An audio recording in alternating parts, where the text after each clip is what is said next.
In today's economy, many people are working many different jobs, often called the gig economy. They want to make money wherever they happen to be. Also, many companies want to be able to test their products more thoroughly without a great deal of cost and get more accurate results.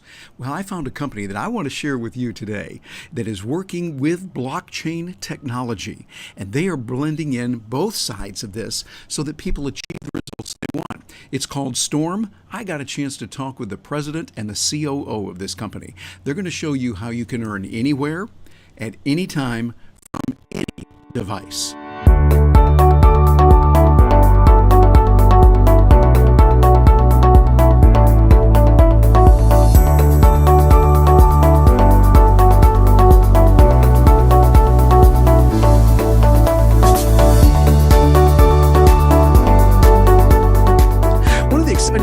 Today's world is the opportunities for people to make money in creative ways. We're familiar with services like Fiverr and services like Upwork that are very good and give people an opportunity to make some money. But I've discovered one here I want to share with you that seems like it takes it to a whole new level using the blockchain, using those kind of ideas. And joining us to tell us about that right now, we've got two people who are joining us from a remote location right now. Arry Yu, who is the CEO of Storm, and Arry Yu, who is the COO. She's up there working with it, getting a lot of things done. And it's good to have both of you here today. Thanks for being with me. Thanks, Terry. Thank you. Well, there's a lot going on right now with this, and I would like to get kind of a big picture of what's happening. And Arry, could you give us a kind of a 50,000 feet point of view of what is Storm all about, what you're doing, and how you're helping people to, well, make money from anywhere at any time with any device, as your information says? Sure, I'm going to pull this share. Sure, that's good. Closer. Yeah, so what we're doing is creating a platform for people all over the world. This is where we're already thinking globally from day one to come to a place that allows them to earn. And so our focus is microtransactions. And the way this makes a difference is today there are about 3.4 billion people that are eligible to work. But there's also another like 1.7 billion people that are eligible to work but are not being actually productive today. And it really is because today, I mean, we're very lucky in that we were born, I was born in the US, but we grew up in the US and we have a lot of access to resources, but that access to resources is not uniform across the world. And so the opportunity is to take someone that doesn't necessarily have access to opportunities, create an experience that gives them the same type of earning opportunities and a growth path to gaining more access. I like that. That sounds very good. And I see that is kind of coming about. Now, Simon, you're seeing the company. Tell us a little bit about the company and what you're doing. I know you're doing many different tasks there. Tell us kind of, again, from the 50,000 foot point of view, how that Storm is helping people in many different areas. Yeah, absolutely. So we actually started 3 years ago with an application called BitMaker. So we saw this problem with the advertising industry where a bunch of middlemen were taking fees, and it was very inefficient. So for us, we thought, hey, it would be really cool if the users can just get paid for opting in their time to try out a really cool product like Uber or Hulu. And so we ended up building that, and we just kept growing it since 3 years ago. And we now have over 1.2 million downloads across 187 countries. We have some amazing products featured on our platform, like Hulu, Uber, Dollar Shave Club, Final Fantasy, and people are getting rewarded cryptocurrency. And it's a lot more efficient because we're using the blockchain.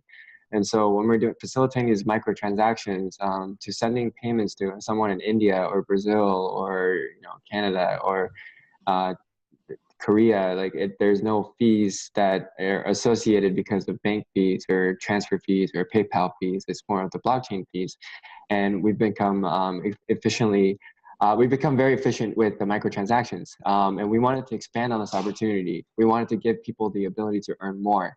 And so with the Storm Market, our plan is to build more tasks that allow people to actually apply their skills and be able to work jobs and to allow them to earn more. Ah, I like that. I like the idea of doing that with microtransactions. So I want to dig a little bit deeper on that. It sounds fascinating. Arry, if someone says, okay, I want to do this, but microtransaction, are you talking about just a few pennies? How would someone find it worth their while to earn just a few pennies? Yeah, so I think like 3 years ago when the company started, it was literally just watching videos, and people get paid, I think, was it like cents, like 2 cents, 2/10 of a penny. Yeah. 2 tenths of a penny. I mean, micro Ooh, two transactions, tenths of a right? penny. Bye. Yeah, I mean, to us, we're like, what does that mean? But to other people around the world, it's very meaningful, you know? And so from there, we've evolved to, hey, let's check out a product and service. Hulu, sign up for a subscription and try it out for 30 days. Try Blue Apron and try a meal delivery service. So the micro tasks have evolved over the past 3 years. And so now we're taking it to the next level where it's around machine learning and QA testing. You can try, lots of different application developers around. They need people to test. You can't test for all the different operating systems and devices. And so someone somewhere could just try a couple steps to see if an application works after a new release, right?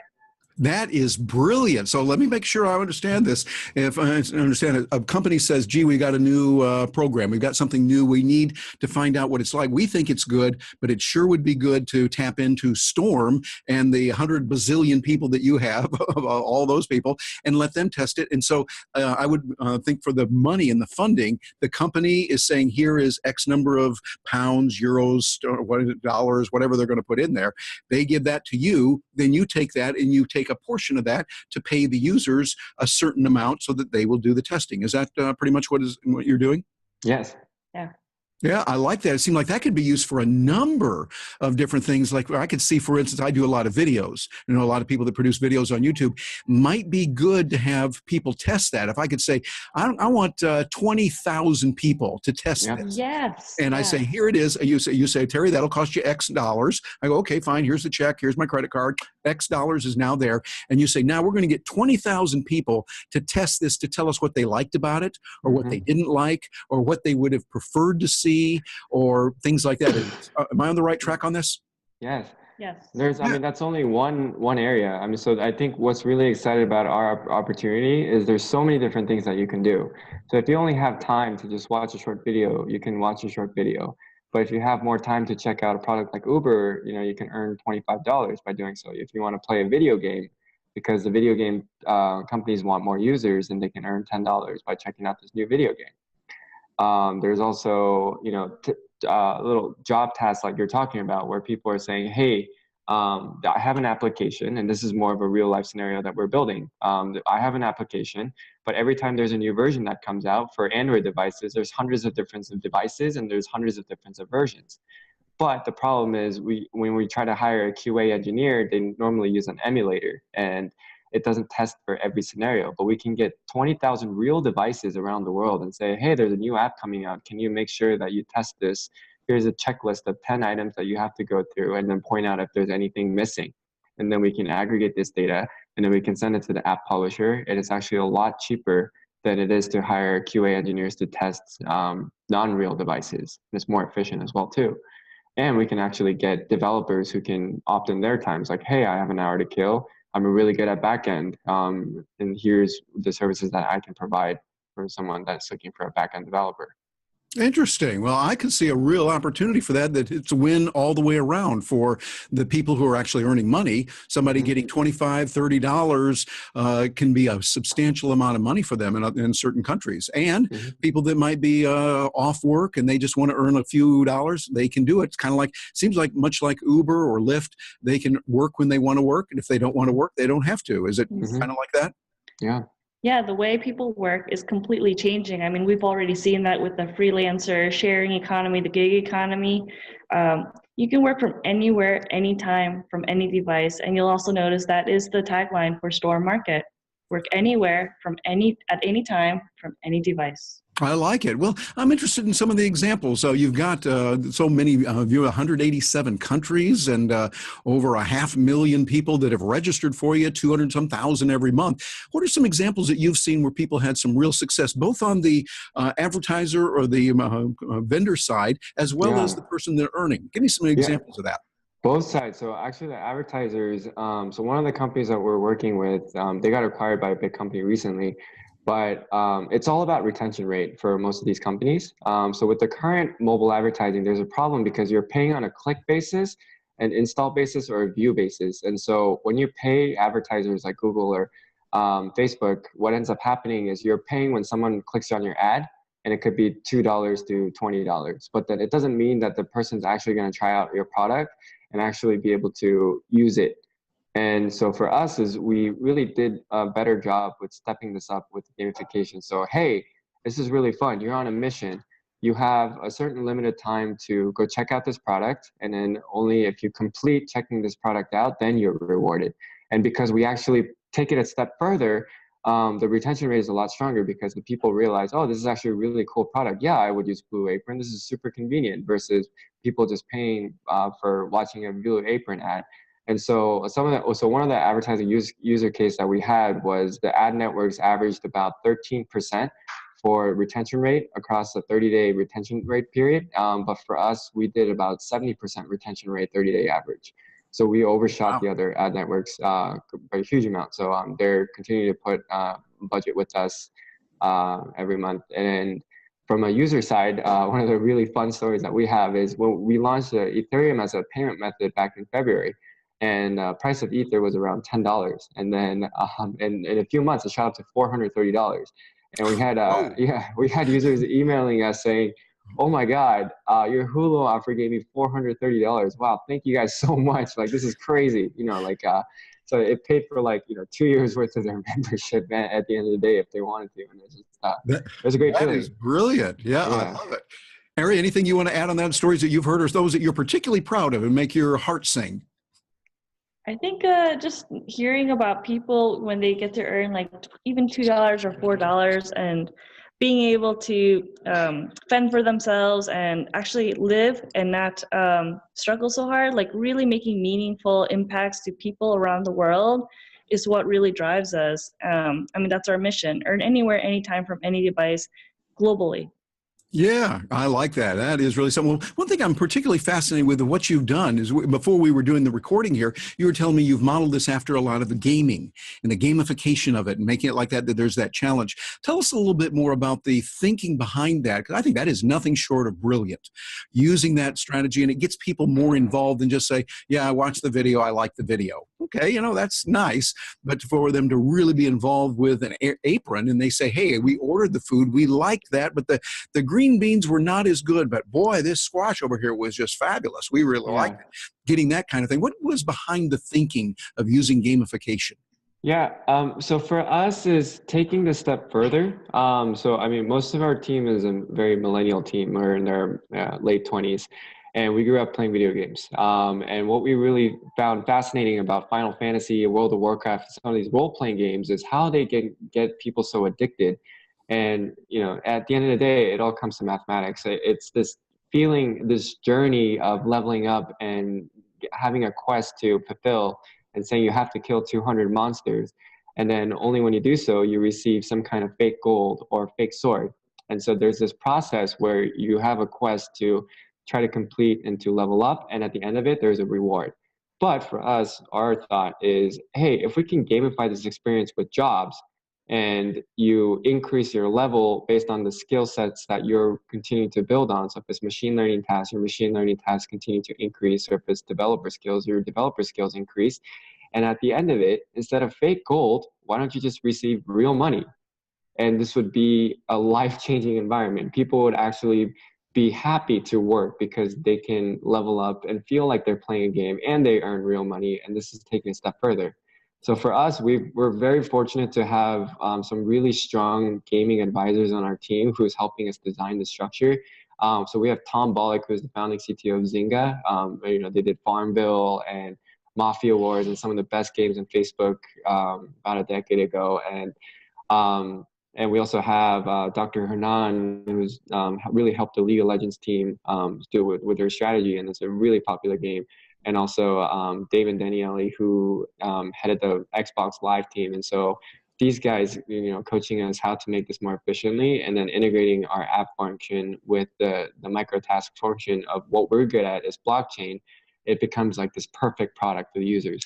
Yeah, Yes. I mean, Go we're ahead. working with the pioneers of gamification, but from a product technologist standpoint, how do you really globally democratize access to technology? Technology is only as good as making it that last 2 feet into making sense and being of meaning to the user.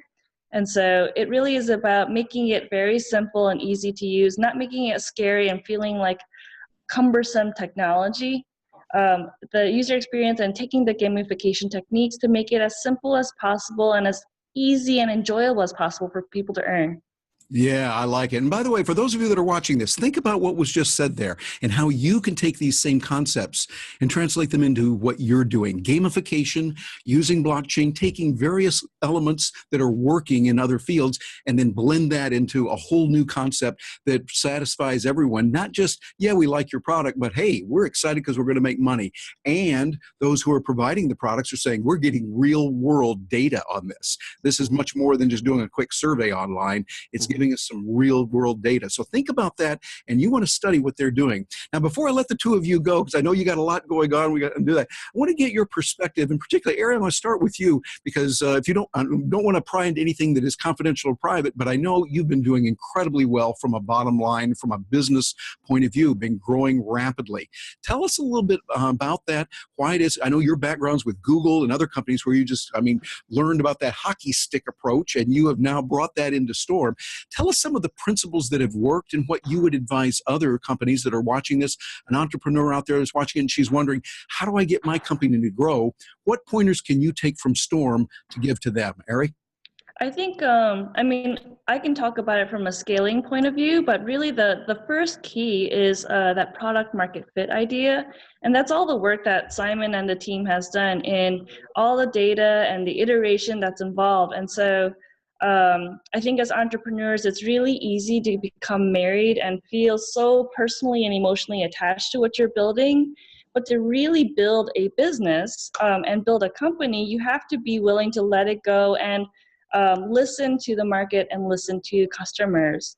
And so that's what they've been doing really well. And, I can't give you like deep detailed numbers today, but I can give you examples of numbers that we saw earlier this year, for instance. Like we were seeing numbers of 56% week over week revenue growth. That's people usually get that, over a couple of weeks or over a month. This company got it over like 6 months consistently. 56% growth week over week. That is amazing. Yeah. So that's when we knew, this is really working. And, the beauty of blockchain is that blockchain is not the magical answer that'll fix your problems. Blockchain is all about amplifying the network effect already in place. And so this company had that product market fit, network effect already in place. We had those growth numbers, and we actually have a mission that's being answered to because of the community already there. Amazing. Simon, what would you add to that? Words of advice you would give to entrepreneurs and others that are interested in growing their own business using the principles that you've used already to have really great growth there at in your company? Yeah, my personal background is I was kind of I have a poor, I started my first business when I was 19 because I didn't have enough money for rent. And good for you. So I started, delivering Korean tacos, and then I turned that into out of his dorm room. $1 million revenue business. But but the lesson I learned from that business was a lot of shit happens. Especially in business. That's a technical term for it, right? Yeah. And there's definitely a lot of moments that you just want to give up, especially when something doesn't work out and there's something that you just feel like there's something you just can't control, that I can't fix. But the important part is there's usually a solution. You just have to keep a calm, collective, cool head, and then figure out, if I don't know the answer, Google is a good answer too. But there's a lot of people in the industry that have experienced the same problems that I've already experienced. And having a network of really strong people that you can look up to, and that also have some really key fundamentals and can guide you as mentors, can also be really crucial on how to fix problems.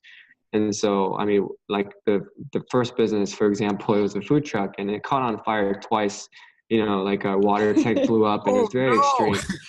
Yeah, and then we were out of liquidity, and we were like, what are we going to do? Like, we don't have enough money for a new truck. And like, it sounds like that technical word that you used before. Yeah. Yeah, but then we figured it out. I mean, we applied for, a number of banks for short-term loans. And then when we got back in, we made sure that we were efficient. So we looked at lead times, and we looked at a lot of data and seeing that where was the bottleneck in the number of orders that got pumped out. And then we also decided to focus on catering for tech companies because the margins are a little bit higher. And so, I mean, having an execution plan going into it was really strong, but then like sometimes it's just stuff happens and you just have to figure out how to do it. So I think my advice is stay strong. Just keep calm and stay strong. Stuff will happen, but if you figure out a way, then you'll be 1% of the people that will make it through, because most people will give up.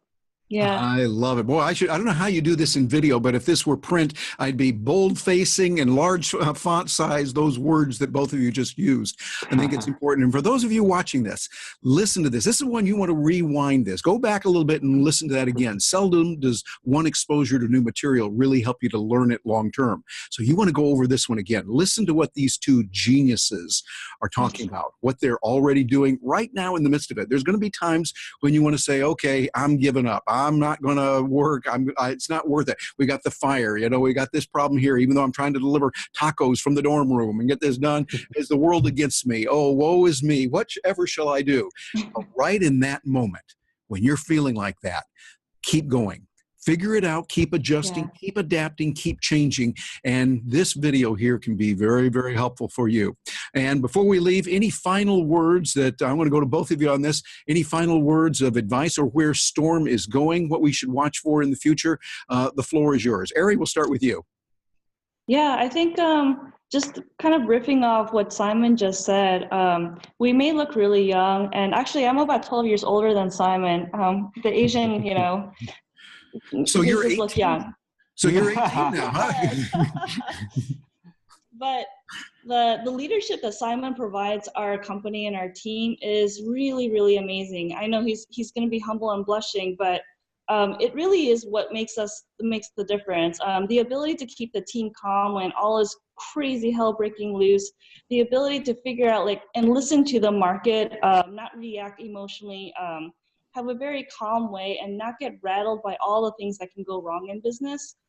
That's really, really important to our success. And he's been doing it for, I think 5 years now, through his different businesses. And the roadmap ahead of us will also be rocky. It will not be a straight road. And so I think the confidence that the team has in Simon is something that I want to be able to talk about and project. And then the opportunity is also very, very large. The ability to democratize access to opportunities to people globally and being able to think globally is very important.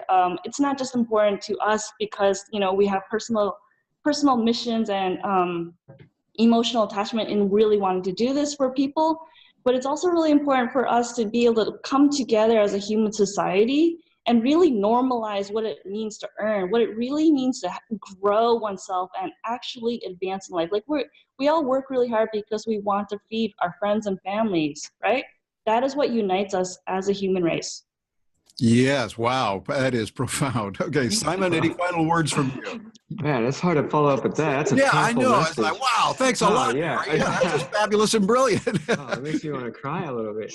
No, but he's really good. He's really good. But I think just kind of going off of that, I think having the strong team is the most important part. I think we were very fortunate enough to have a really good balance of a team. As you know from Arry, on the business side, we were only able to scale this fast because she joined, and a lot of the paperwork and stuff was definitely a mess when we first started. But she definitely did the full tech sweep and helped us get everything squared up. And then Rui is the top-notch security guy in the CTO, and there can't be any better CTO than him. I mean, he's very calm, collective. He can also think from a business perspective, and he can also help execute on a lot of the technology projects, so there's no delays and things run smoothly. But every single one of our team members, we have nicknames for every single person, like Calvin's robot, like Derek's machine, Esther's Flash, and Rio is the Superman, because everyone is so they work really hard, they work really fast, they're really smart, and so I think like the first 20 hires are like the most important, and we have 16 people on our team right now, and each person just brings so much to the team that exponentially that our company is just able to just strive. I mean, we're successful because every person on our team is extremely valuable. Yeah, sounds good. Well, and I know I want to get a chance to see some of you next time I get up to Seattle. I'm going to have to see if we can do some lunch or Starbucks. Or do they have Starbucks up in Seattle? I don't know. So only 3 in every block. Yeah. Yeah, there we go. Super. Well, what's the best way? Somebody's watching this. They're going, okay, this is fabulous. I want to get more involved. I want to find out about the product. I might want to ask them. I want to get involved. Maybe as a brand, they want to contribute and do some testing, et cetera. What's the best way for them to reach you? So right now, we're actually tokenizing the ecosystem, and so that's that information can be found on stormtoken.com. We will be rebranding our application to be called Storm Play, so you can go onto the Google Android store and download. Today it's BitMaker, but once we do the token launch, it'll be called Storm Play. And so just watch out for the Storm branding. Storm Play and Storm Token. All right, very good. Well, thank you both for being with us today. An honor to have you here. Not only you have a great company, great idea where you're helping people, but very inspirational, also inspire me. Here, I'm the interviewer that's supposed to be real professional and everything. Wow, man, I love what you're doing. Thank you both very much for joining us today. No, and thank you so much for your time, Terry. Yeah, thank you so much. Yeah. You bet. And those of you that are joining us right now, I want you to think about this. Pause for a moment and watch this video again. A second time. Like I said, that second time really helps you to start learning about it. What they're putting together has, yes, definite practical applications for what you're doing in your business. Think about, okay, we might be making tires, or you might have a donut shop, or you might be selling dresses, whatever it is. Think about, okay, how can I take some of the principles and the ideas that we've heard from Arry and from Simon and apply those in your own business? And those of you that are watching this also think, hey, you know, I could use a few extra bucks now and then. You might be in a situation where you would like to work with them. Find out about that and how you can earn some money. Those of you that have a company and you go, hey, I've got a new video. It just doesn't seem to be getting traction. Sure would be nice to get some real serious feedback on this rather than people just going, yeah, I liked your video. You know, but they're going to get in there and they're going to go, wait a minute, we like this part, but that part over there, it was really sucky. We didn't like this part, or this part over here, but tweak it like this, or we really wish you had done that. Start using your imagination. I've done my job here to show you what's available. Now it's up to you. Those of you watching this, think about how you can do this, and I want you to move your business to the next level. I'm Terry Brock from terrybrock.com, reporting for Business Journals, and I am looking forward to hearing from you.